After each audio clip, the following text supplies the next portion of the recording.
Cabinet की बैठक हुई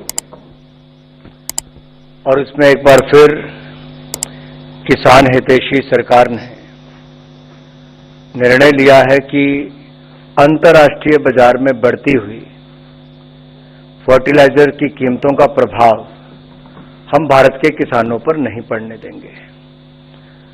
पहले भी उस दिशा में मदद की गई और पूर्व में भी आपने देखा होगा, जैसे अंतर्राष्ट्रीय बाजार में फर्टिलाइजर्स की कीमतें बढ़ी, कमी भी आई,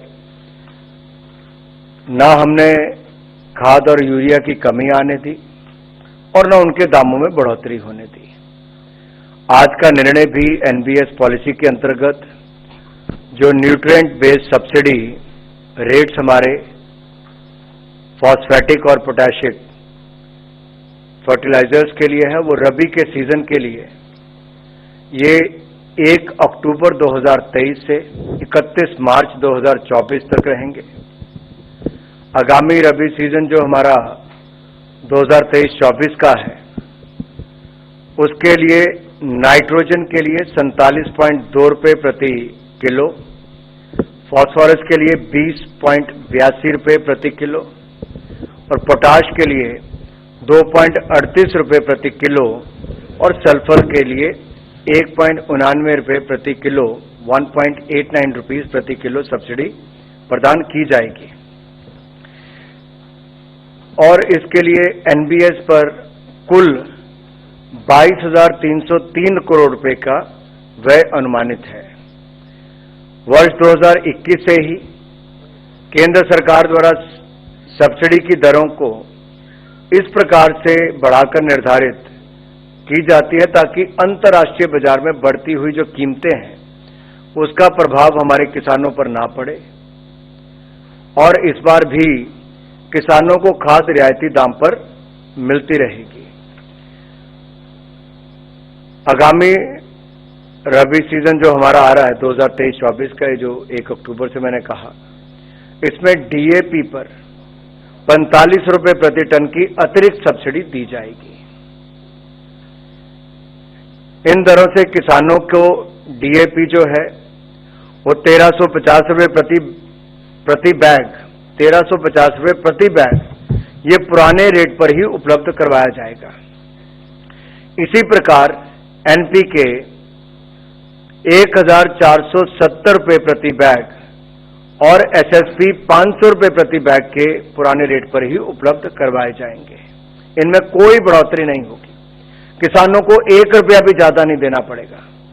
और जो एमओपी है वो 1700 रुपये प्रति बैग के पुराने रेट से कम अब 1655 रुपये प्रति बैग मिलेगा, यानी कि घटी दर पर किसान को उपलब्ध करवाया जाएगा। 1 रुपया दाम भी यूरिया पर नहीं बढ़ने जा रहा है और उल्टा जो एमओपी है उस पे 45 रुपये प्रति बैग वो भी कम किया जा रहा है।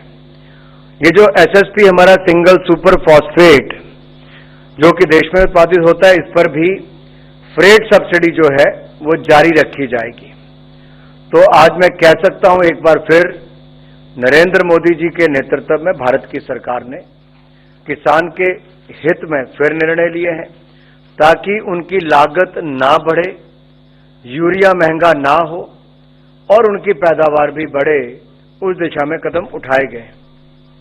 अगर आप इस पर एक नजर दौड़ाएंगे तो आपको इसमें भी साफ देखने को मिलता है कि यूरिया 266 रुपये प्रति बैग, हमारा जो डीएपी है 1350 रुपये प्रति बैग और जो एनपीकेएस है 1470 रुपये प्रति बैग और एमओपी जैसा मैंने कहा 45 रुपये कम होके 1655 रुपये प्रति बैग मिलने जा रहा है। तो 1 रुपये की भी बढ़ोतरी नहीं की गई।